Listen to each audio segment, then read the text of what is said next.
Morning. Good morning.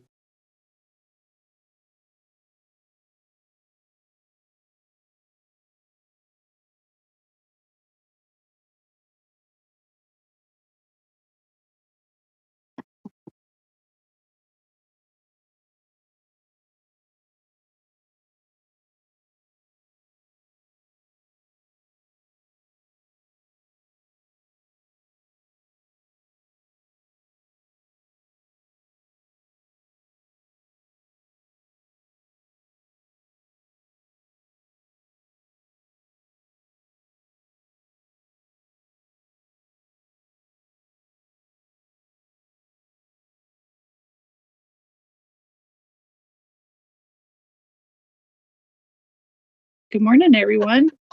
Morning. Morning. Coffee on the deck looks amazing, Carrie. Well, it's a little chilly. I'm in Keystone at the Affordable Housing Conference. And so I thought, I think I can put on my sweater and be warm. So I may change location depending on how the day goes. Looks amazing. Jessica, you're there too, aren't you? In Keystone? I am. Yeah. Oh, hi. Okay, great. Hello. Hopefully we cross paths today. That would be great. I do have to leave this afternoon, unfortunately, but yesterday was wonderful. It was. It's very informative. Yeah. And I got to see Lindsay from Innovative Housing while I was up here last night. So Very nice. It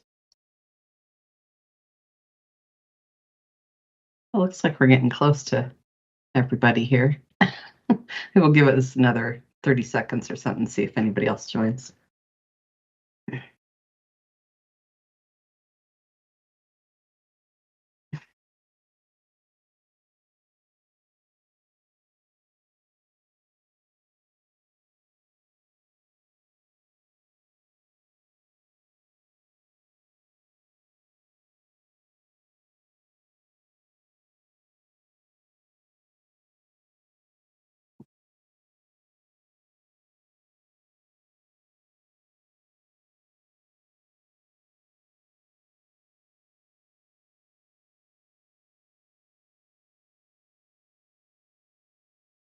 Okay, now that Devin's here, we can start. I'm just going to call you out. I can be called out too. I'm in the parking lot and I'm going to walk into my office, so I will rejoin. But please start. All right. Thanks. All right. Thanks for joining this morning, everybody. Hope you're enjoying a nice fall morning. We're going to start out with Jessica giving us a coordinator update.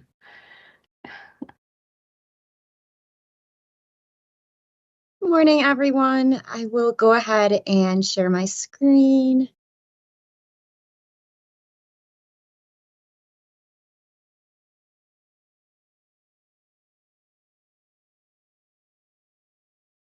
Okay. So I'll just kind of go through all of the items that are in progress from year one and any updates on those items. The first is increase local government staff capacity, create a welcome home community engagement program, support ready to work, and then designate a lead service provider under the family system. A few updates on those items for creating a welcome home community engagement program. This is worked into the landlord initiative work that I'm currently working on, the work plan that Mike had put in place. And the first part of that is the Key Heart training, and the dates have been solidified for the 28th and the 30th, 2 half-day trainings.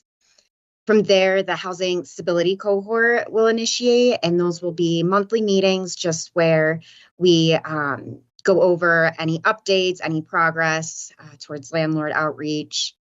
And the partners that we've identified that will be participating in the training, and then part of the HSC are All Health Path, South Metro Housing, and Family Tree, along with Arapahoe County's Housing Navigator team.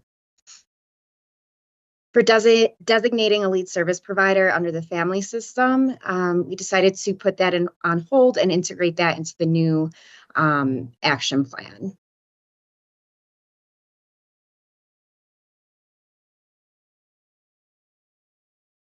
Items in year 2 that are still in progress are creating a central navigation system, piloting safe parking initiative, promoting shared housing, and strengthening outreach to landlords. And this is all under a single adult system. For developing workforce programs, engaging with AD Works, and under a family, developing a family system, piloting a peer support specialist program and outreach to families, and also expanding HCV to families. And HCV is Housing Choice Voucher. So for those in progress updates for piloting a safe parking initiative, we're really at the beginning stages of outreach to sites. So we drafted a potential site location spreadsheet. And when I say we, it's the working subcommittee with representatives from each city. We plan to begin those outreach probably by the end of October. And we identified myself and then Colorado Safe Parking Initiative representative to initiate those conversations and really do the legwork for outreach. And we've been having bi-weekly meetings with city representatives from for the working subcommittee, and also with the CSPI representatives, just to maintain momentum towards the pilot and discuss outreach and next steps, and also to discuss any city-specific topics. For strengthening landlord outreach, again, that is the work plan, that the landlord initiative work plan that I'm currently working on alongside Arapahoe County. And the Key Heart training, again, that's scheduled 10/28, 10 and 10/30 with the identified partners. And again, those are the Housing Navigation Team, All Health Path, South Metro Housing, and Family Tree. For HCV expansion to families, that is something that I met with the HUD Colorado field office director, and she had some ideas, one of which was a landlord education event that HUD can help support, and really with community partners like Realtor Association, to educate and to also gain interest from private landlords and developers. And they have the capacity to help host an event like that in January, February. So that is a work plan that I will be developing. And then also I've resumed the family working groups with the MKB liaisons, and that's really to support focus work on family systems, and these meetings are held monthly. And lastly, pilot a peer support specialist program. I had beginning conversations with Colorado Mental Wellness Center. They have peer support groups that they would be willing to expand to the Tri-Cities area. Right now, all of their work is in the Denver metro area. So this would be a potential partnership that could help support our peer support specialist program.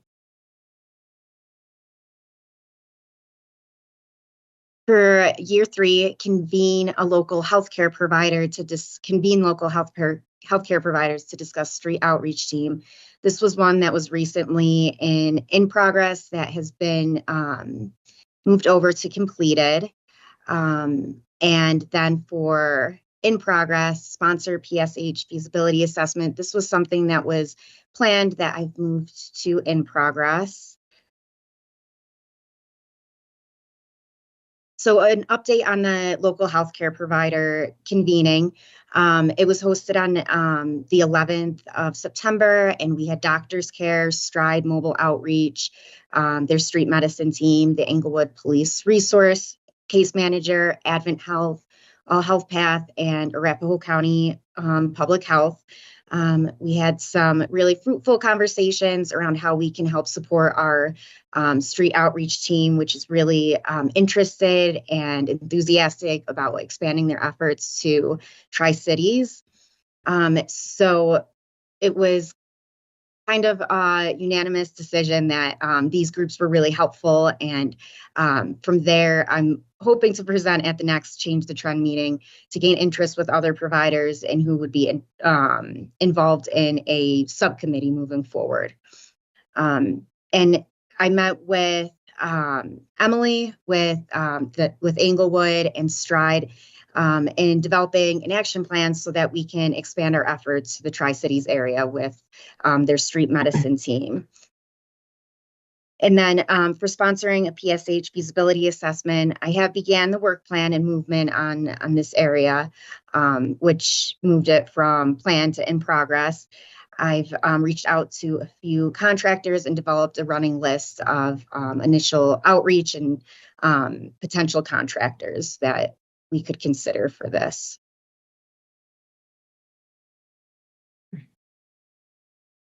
So where that lands us at 60% completed and 40% in progress, taking into consideration the planned component that's now in progress, the PSH feasibility assessment. That's all I've got. Thanks, Jessica. So what kind of, can I ask what kind of feedback or discussion you had with those healthcare providers in the convening? Yeah, well, I think a lot of the providers weren't familiar with Stride Street Medicine Outreach Team. So a lot of it was kind of centered around the services that Stride can provide. One of which was even like going to the hospitals upon discharge and helping with those who have been identified as unhoused, helping them have continued services. So if they have a discharge plan, Stride can kind of help support that discharge plan and help just meet them where they're at with their healthcare needs when discharging from the hospital. But there were a lot of other conversations about places and spots that Stride can provide services to and locations that they'd really be able to help some of our unhoused neighbors. Okay, great. Glad to hear that. Me too. Okay. Anybody else have any questions? Go ahead, Carrie. I'm trying to remember the list of providers again that met with you. Was that Littleton Hospital?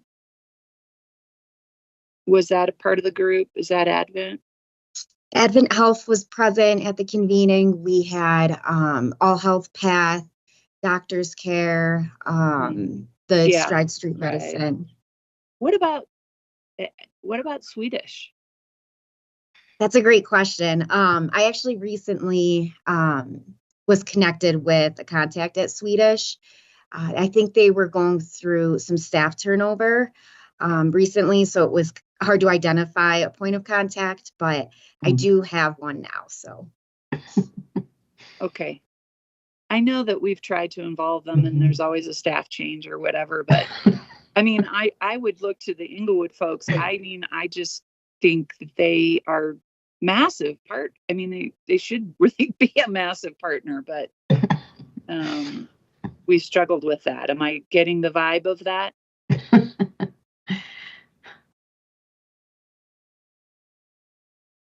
Yeah, sounds like it. Nods.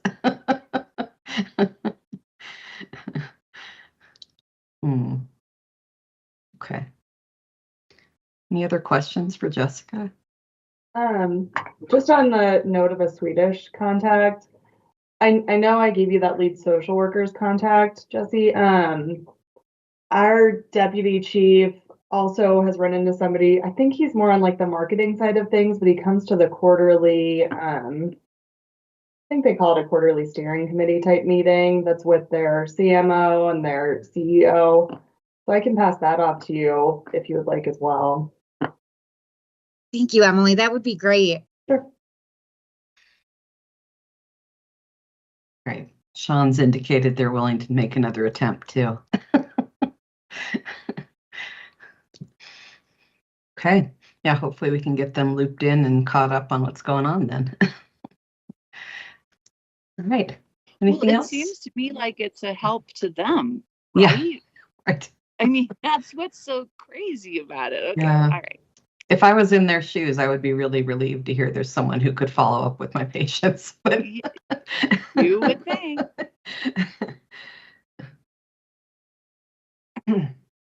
Okay. Well, we're going to move along to Liz. She's going to update us on what's been going on with the sheltering for severe weather subcommittee. Yeah, thank you. I will share my screen. I have some slides to get everybody caught up as to where we're at. So I'm just going to go through mainly the SOP that the subcommittee has developed that has like the temperature regulations, overnight shelters versus heating cooling centers, communication, all of that. So as a bit of background, the subcommittee first convened at the end of July, led by Inglewood CMO intern at the time, Will Morris. As he finished his internship, I picked up where he left off. We had members from all the Tri-Cities. There were city manager, deputy city manager, nonprofit partners, libraries, police, Parks and Rec, Change the Trend partners, communications staff, and then also some people from Arapahoe County, from the sheriffs, Jessica, obviously. We've had 6 meetings so far, and we've made a ton of progress. So kind of the goals of the subcommittee were to identify those temperature standards to set the precedent for severe weather sheltering, to identify those primary overnight shelters in the Tri-Cities, to have a book of resources available, identify transportation options, and then to discuss communication and how that communication would happen throughout the season. So just some themes we kept in mind when we were developing this. First, flexibility to adapt to changing situations, but we also for clear consistency to reduce confusion or miscommunications to clients. We also did not want to conflict with what service providers were already doing or duplicate any efforts. And then also just to clarify and standardize the language that was being used. So on that last note for the language, there was some confusion over kind of like the daytime heating, cooling shelters and then the severe overnight shelters.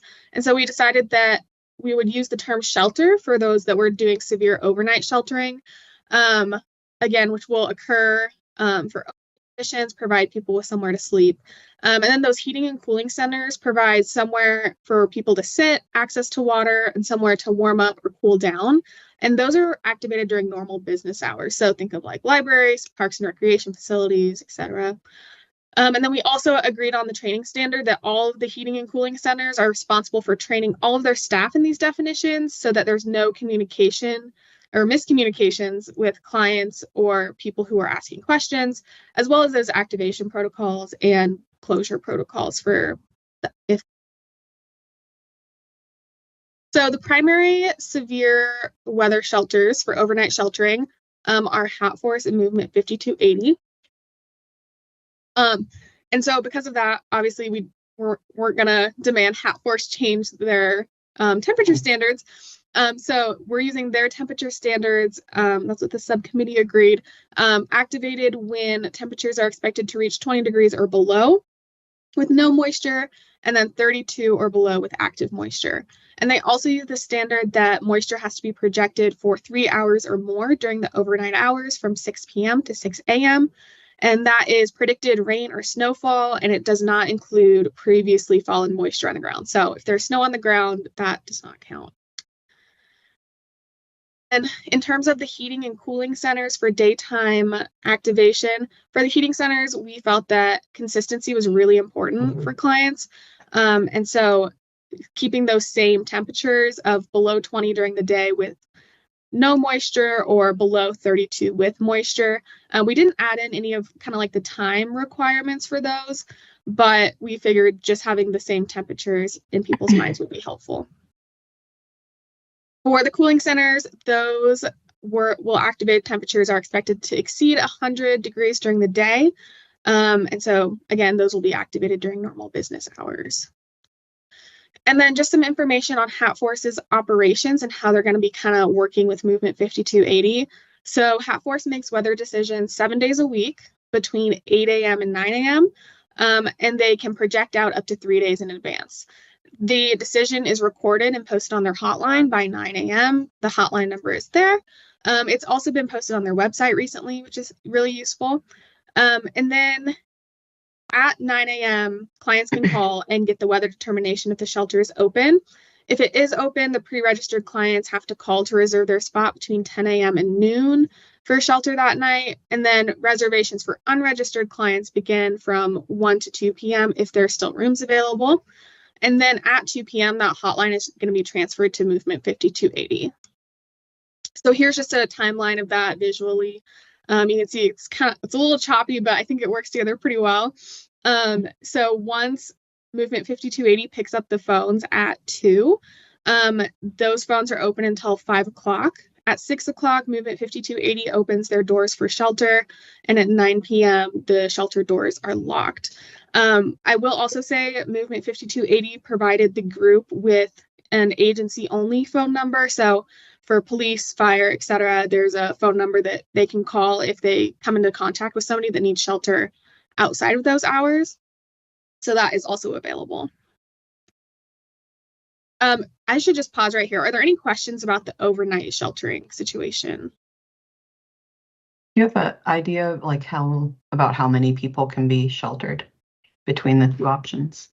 Yeah, so I'm not sure about 5280. I know that Hat Force is planning on 20 rooms for individuals and then 20 rooms for families. So it should be 40 plus depending on the size of those families. Yeah. So that's kind of where we're at with that. And then, yeah, Movement 5280 is for anybody over that amount.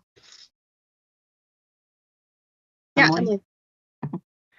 Yeah, 5280. I think their capacity that they're allowed by the fire marshal standards and their permit is 40 something, but for their square footage for their building, it's more like 30 something. Okay. Thank you. Okay. Any other questions before I go ahead? Yeah, sorry. So with 5280, what happens if you, like, when they are no longer accepting people? I know that there is a little bit of pushback from community around like what happens when those people are not able to come inside because they're full. Do we have a strategy for what happens at that point so that we're working with our neighbors a little bit on that? At this point, we do not. Hat Force and 5280 are kind of the only options that came forward for overnight sheltering. Shawn, yeah, go ahead. Well, I think you're answering the same question I was going to, but I would say that the capacity is going to be pretty large compared to the expected demand that we've had in years past. Tina Hayhurst from Movement presented at the Inglewood Rotary Club yesterday and talked about that, this is actually, in some ways more capacity than we've had with the two organizations that we've had in the past. I also just would mention that on extreme weather, which is even kind of worse conditions than what the standards that Liz has presented, the city of Inglewood has opened up the Malley Center. That could be, if we know that we're going to have more demand than we have capacity, that's something that we could also consider. Emily, another question? No, I was just going to piggyback off that point. In years past, Severe Weather Shelter Network and their congregate sheltering saw an average of like 20 to 30 folks tops, and that was on really severe weather, during really severe weather events. I think generally they had more of a census around 20 something. And those folks are going to be accounted for by that extra vouchering in theory with Hat Force's expanded capacity. So hopefully capacity doesn't turn into an issue between the two options.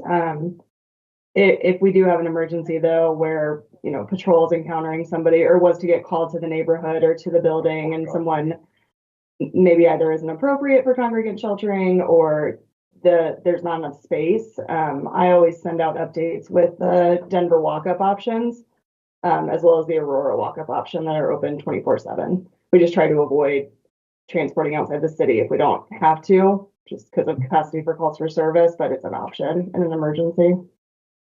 That's super helpful. Thank you very much. What an amazing program you guys have pulled together.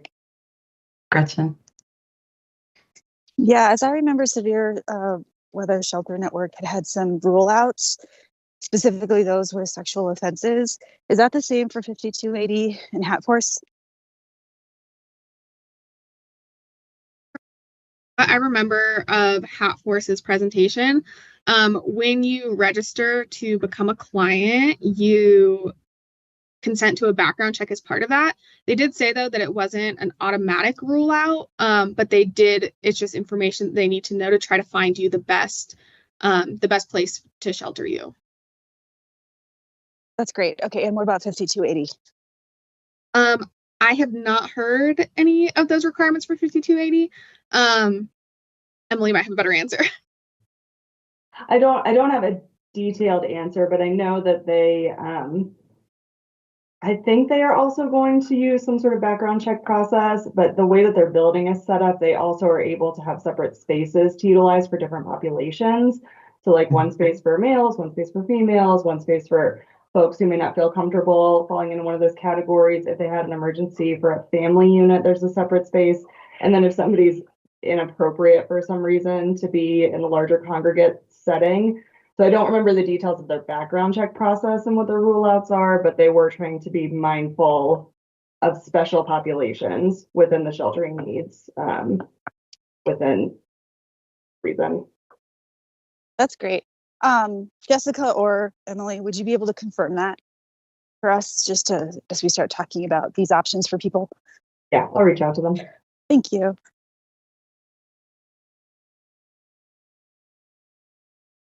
Jim. Go ahead, Jim. There we go. Good morning, everyone. Thanks for this great work. I think this really will serve this need, and the way we've all pulled together so quickly is just fantastic. I am excited to share this with the community, with our city council. Is there a thought for what that presentation? I mean, would these slides be available? Will there be someone who could actually share a 5-minute presentation at a council meeting? Is there another format that staff for the cities could use to start sharing this information? I think that Hatforce might be the best person to give this presentation, or Movement 5280.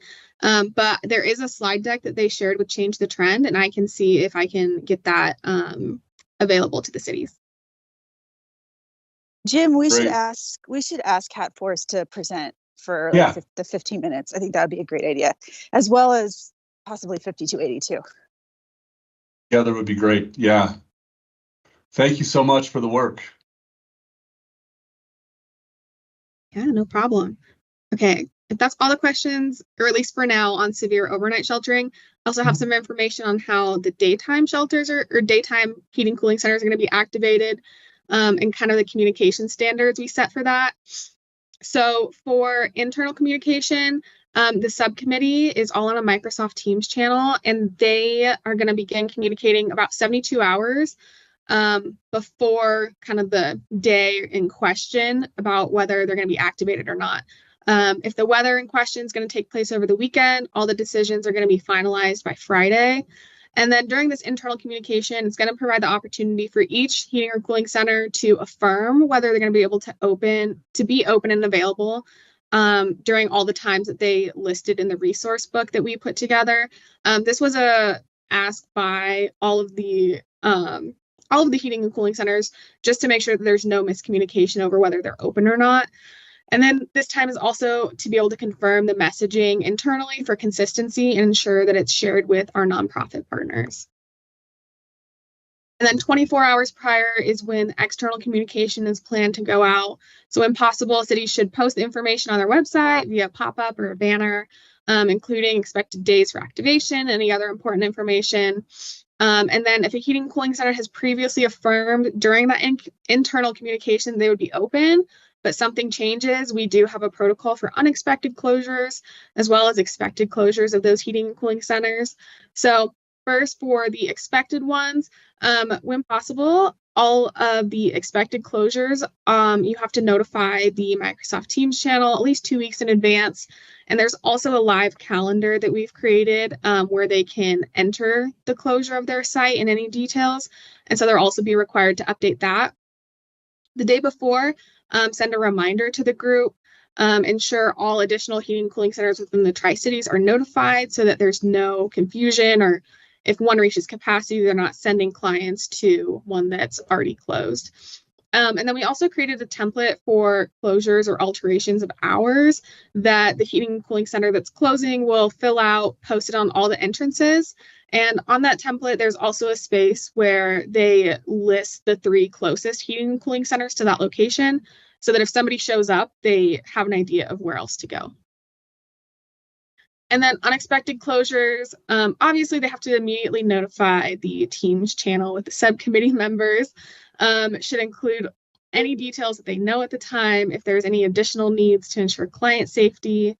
And if it occurs when clients are present, the heating and cooling center that is closing has to contact the 3 closest heating and cooling centers, give them a call to inform them of the potential influx of clients and to check capacity so that we're not referring people to a center that is already full. And then finally, provide the closest heating and cooling centers to clients with directions on how to get there. And then just some additional things that are included in the SOP. A couple of these were added yesterday at our subcommittee meeting, but there are formal steps for notifying the group of a change of contact or representative from the city. Also working on making sure that there's communication staff and any additional staff that any of the Tri-Cities thinks needs to be included in those communications are in that group. And then for frequency of review, to ensure that the SOP and all the processes and resources stay up to date, they're going to meet twice a year in the fall and in the spring, kind of before those 2 extreme weathers, to ensure that the SOP remains current. Like I mentioned, there's also a calendar of expected closures that's in the Microsoft Teams channel for everybody to access live. There is a resource book, and then there is the template for the closure or alteration of hours. And if there's any questions about that, I'm happy to answer as well. I have a couple questions, so I'll start out, I guess.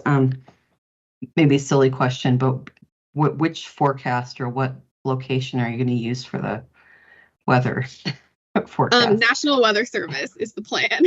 But like for Englewood or Denver, like what?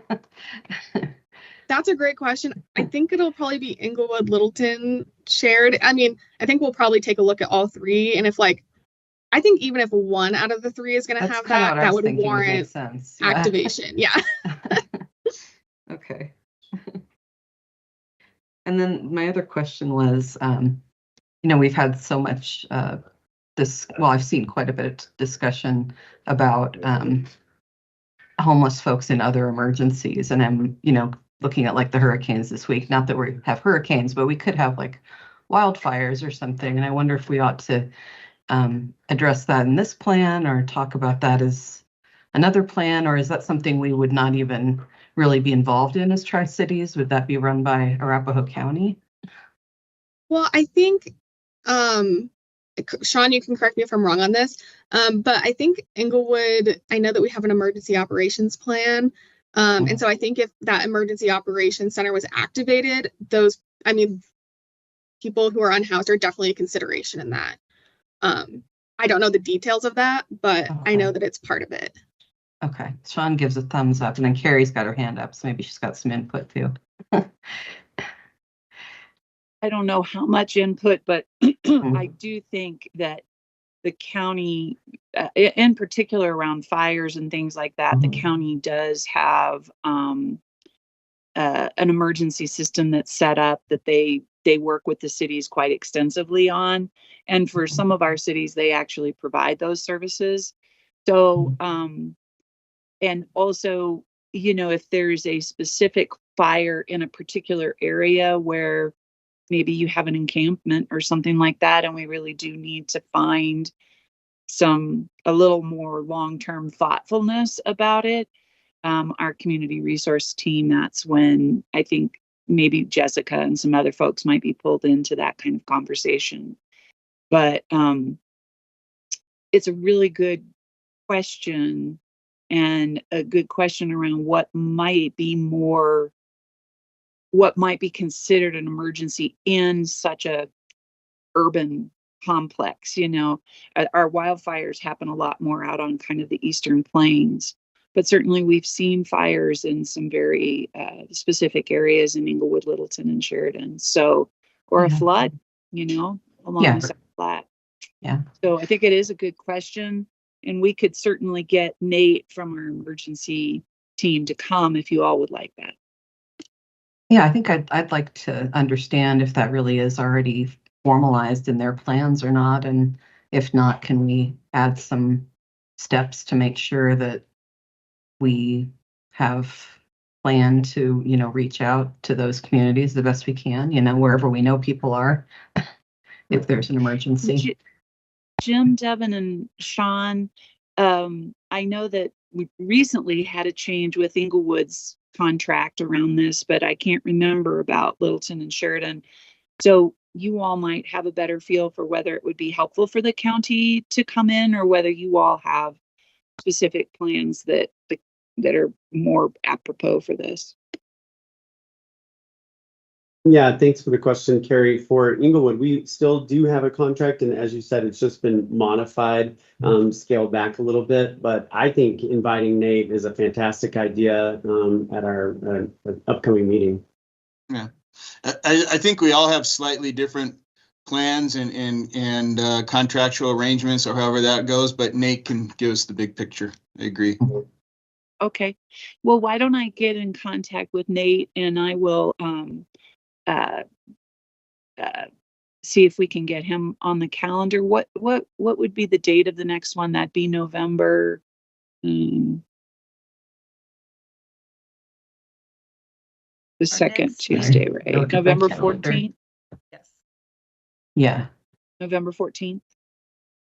Okay. And December 12th is the one following. Okay. 11/14 or 12/12. Okay. Okay.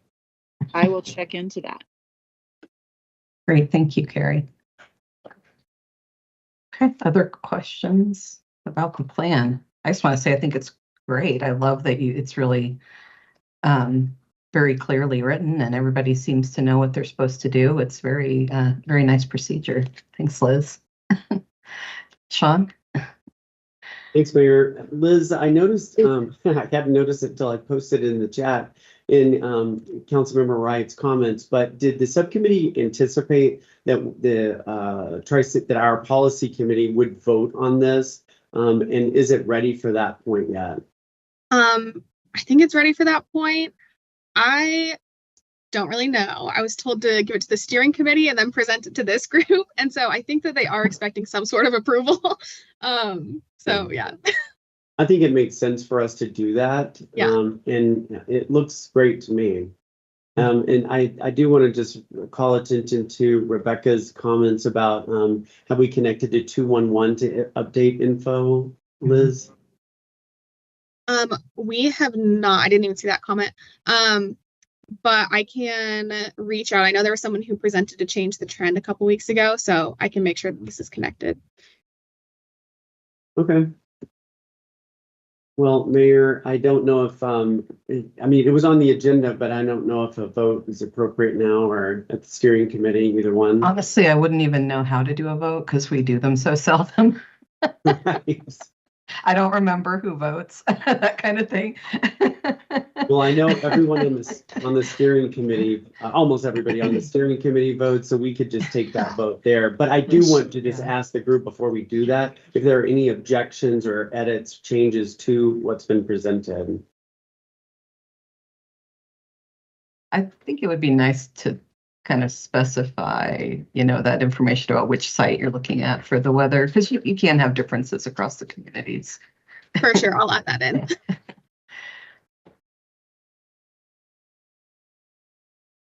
Anything else? Other questions? Nothing? Okay, thank you so much, Liz, and thank you for all the people who worked on that team to help put it together. Yeah, the team was fantastic. I just wrote everything down. So. Okay. Shawn, you're up next to talk about Action Plan 2.0. Great, thank you, Mayor. And I'm pitch hitting for Tim Dodd, our Deputy City Manager, who has done a lot of work on this. Just to kind of update you on kind of where we're at. As you know, the homelessness action plan that we are working on now, that Jessica does a great job of reporting on each meeting, that expires at the end of, or in December of 2024, so the end of this year. As you know, the 4 themes are governance, single adult system, family system, and workforce development. So what I want to just call attention to is that the majority of the projects in the workforce development theme, as well as the governance theme, have been, we've accomplished those and marked those off. We've had significant project implementation in the single adult system, including the expected launch this fall at the Navigation Center.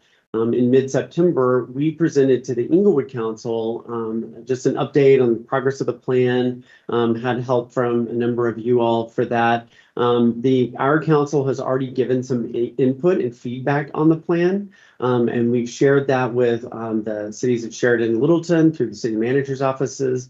We met with them, and since that meeting, all of our 3 cities have agreed to map out a second iteration of the plan, which would run right now. What I'm expecting is 2026. And so some ideas that we've had, and we'd love to get your feedback and input on this before we get too far into this. But we really feel like that if we don't have additional goals in the workforce development theme, given all the accomplishments that we've had in that, and particularly when we get ready to work up and running, we could consider sunsetting that and shifting some of that to the affordable housing kind of piece that we've been talking about. We also think that we need to continue focusing on projects and really carry forward some of the projects we haven't completed in the single adult theme, such as safe parking pilot, the landlord engagement that Jessica talked about, a permanent supportive housing study. We think that those are really necessities. And then continue working to include the family system theme, which we just have not done as much work on, including the development of a navigation system specifically focused on families. So we could also add some projects into the governance theme that focus on long-term governance and financial sustainability. That's one area we have not done a lot with in terms of talking about how we continue to fund, particularly as ARPA dollars run out. So if we, that would probably be a good change to the governance theme. So a draft update has been developed, but again, it's very high level. Mostly what we're doing is just carrying forward things that have not been accomplished and then adding the things that this group has already talked about, like the permanent supportive housing work. That's being circulated to the 3 city managers' offices for review. And our hope is that it can be discussed as part of the joint council meeting that will be on November 4th between the councils of Littleton, Inglewood, and Sheridan. And then a final plan would be presented to each of the councils like it was in the first iteration for approval, potentially in December, probably more like January. We're glad to take any questions or your suggestions on where you think, we need to go with this. We can also, I think I'll just drop a link to the plan in the chat so we can have a conversation. Yes, we will have another meeting before that joint councils meeting. So we'd love for each of you to take a look at that and just see what you think, needs to be updated, modified, and we'll try to get that information worked into the plan. Glad to take any questions. I think that's a great idea, Shawn. Those sound like very accurate buckets of what we've been talking about the last year. Mm-hmm. So that I forget which date we were looking at. So our next monthly meeting is before that joint council meeting. Is that right? Or that proposed date? Yeah. Okay. Yes. It would only be a week before. Okay. But yes. Okay. Jim, go ahead.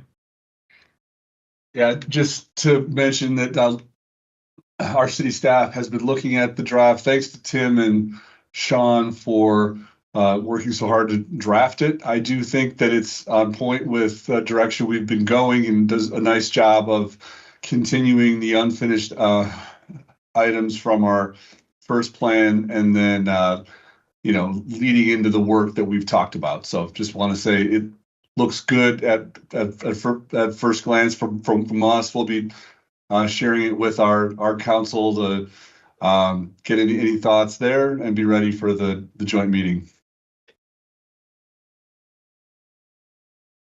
Okay. Okay. Thanks, Shawn. Just trying to see where that date was. All right. So the link in the chat is your draft of the new. Oh, no, that's actually the current. Okay. We don't have the draft online to link to, Okay. but I can send that out too, or have Krista could send that out. Okay. Yeah, it's really in draft form at this point. All right. And Jim mentioned my name, but I have done virtually nothing on this. I am relying on Tim to do all of this work. So thank you, Tim, for all the good work. Yeah, I really appreciate Tim. He seems like he always has like the, I don't know how to put it, like the strategic vision for the way we want to go. He's really good at that. Sure.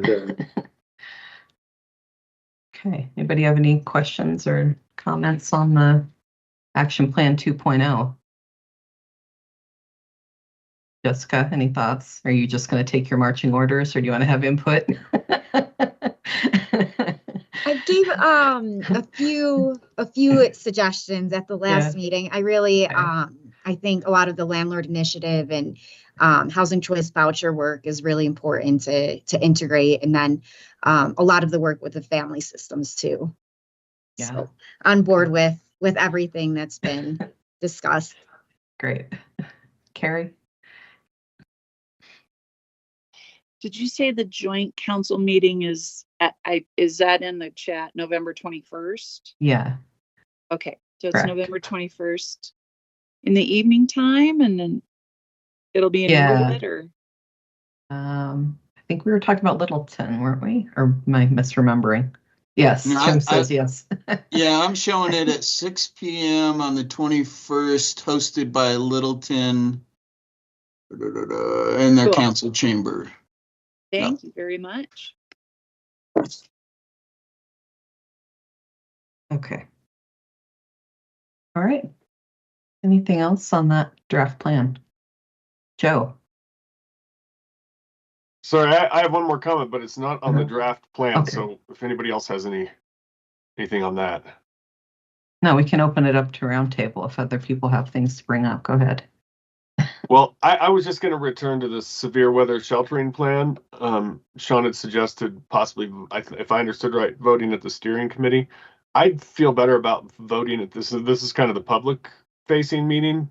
That's more of an agenda setting meeting. If we are gonna vote on it, I'd rather do it at this meeting or the next regular policy group meeting. I think that's a good idea.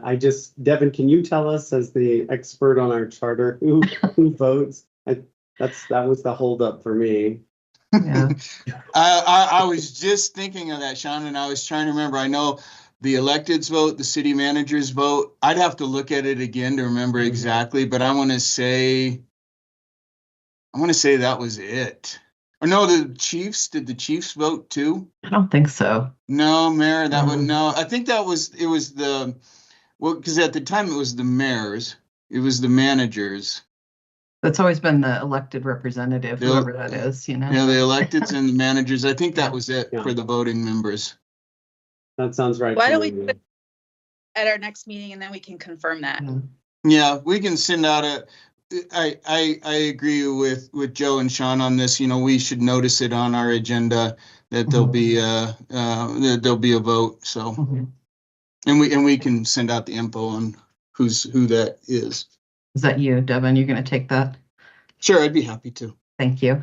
Or Krista? Yes, go ahead. So I just pulled up our charter, and I'm sorry it took a minute to find it. See, Krista's ahead of us. Let's see. The voting members are the mayor or council member and city manager or their designee from each of the Tri-Cities. Non-voting members include the police chief, or their designee, and each of the Tri-Cities mayor, council member appointees, including supporting organizations such as All Health and Change the Trend. So just city managers and city council members are the voting members. Correct. Let's do it at the next meeting so that we can add it to the agenda. I think that's smart. That sounds good. Yeah. Thank you. Liz, go ahead. So just like as a clarifying question, am I good to have the subcommittee operate as the plan says, or should I wait until like November to tell them to like start operating that way? Yes, I would say operate in good faith. Okay, perfect. Yeah. Thank you. Great. Okay, so we'll add that to our agenda for next month. And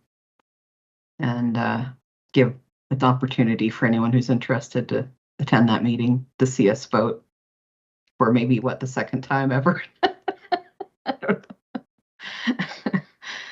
It's been a little while since we took a vote on something. Yeah. Okay. All right. Anybody have anything else they want to bring up today?